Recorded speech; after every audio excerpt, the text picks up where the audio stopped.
Hidden deep in the remote valleys of eastern Arizona lies one of the most fascinating archaeological mysteries of the American Southwest, Kinishba, an ancient abandoned pueblo containing a staggering 600 rooms and 9 multi-story buildings towering up to 3 levels high. What could have caused the complete abandonment of this engineering marvel by the early 1400s? That's exactly what we aim to uncover as we examine the remarkable history and excavations of Kinishba. So make sure to like, comment, and subscribe to the Archaeotrek.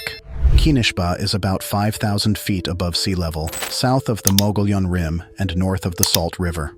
It is at the eastern foot of Sisazin, Rock Standing Up, or Sawtooth Mountain, on White Mountain Apache trust lands associated with the Fort Apache Indian Reservation. The ruins are located in a valley that slopes to the right bank of the White River. At its peak between 1250 to 1350 AD, this meticulously constructed stone masterpiece may have housed up to 1,000 to 1,500 people of the pre-Columbian Mogollon culture. Yet for reasons still unknown, the entire civilization seemingly vanished into thin air by the late 14th, early 15th century, leaving their sprawling apartment complexes, ceremonial plazas, and underground kivas frozen in time. To the Hopi people, Kinishba is known by the name Maipovi, or place of abundant snakeweed, while the Apache called it Ki-Datba, meaning simply brown house, a reference to its adobe brick construction.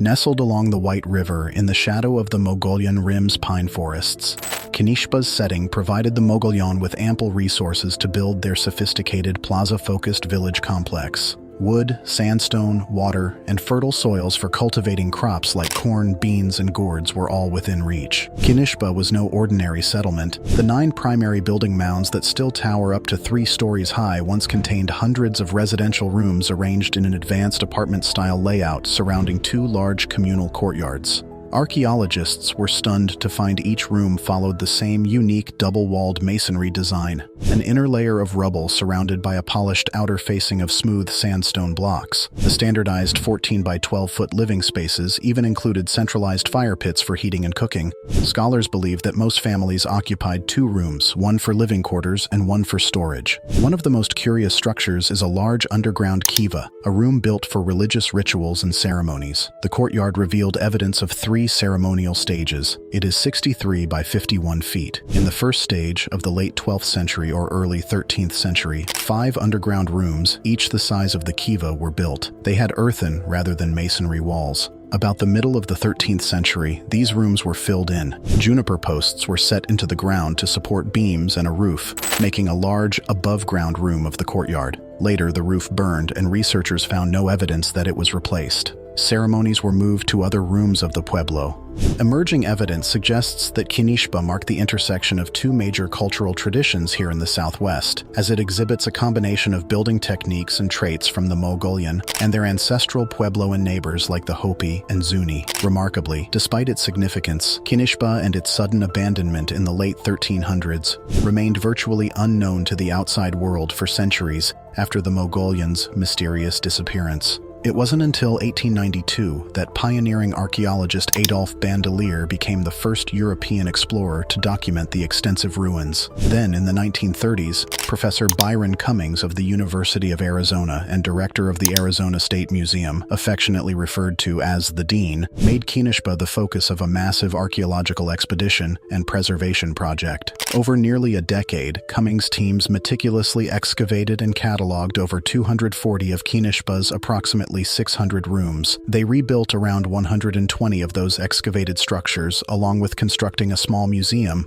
to house the thousands of artifacts unearthed here. Cummings believed that the site was so important that it should be designated by the Department of the Interior as a national monument and added to properties managed by the National Park Service. The agency gave preference to more accessible sites, given the needs of the Great Depression, quickly followed by World War II. Cummings did not succeed in having the NPS take over the site. In 1956, the Department of the Interior published a pamphlet on the site, referring to the Kinishba Ruins and Museum.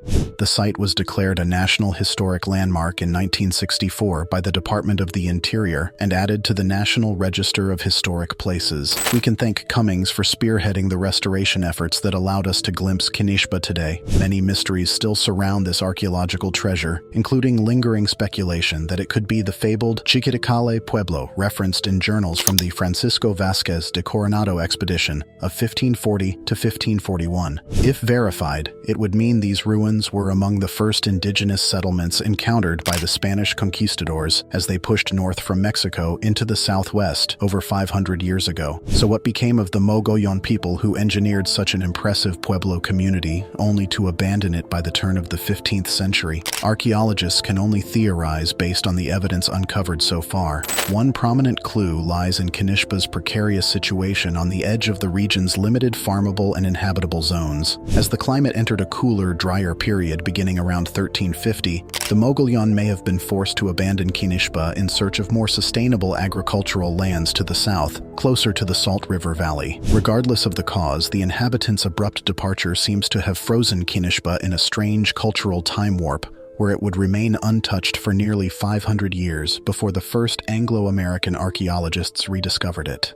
In the early 20th century, Kinishba faced new threats of plundering and pot hunting by settlers and soldiers stationed at nearby Fort Apache who viewed the ruins as a source for souvenirs and curios. Following his excavations, Cummings successfully lobbied for the site to be declared a National Historic Landmark in 1964 to help protect it.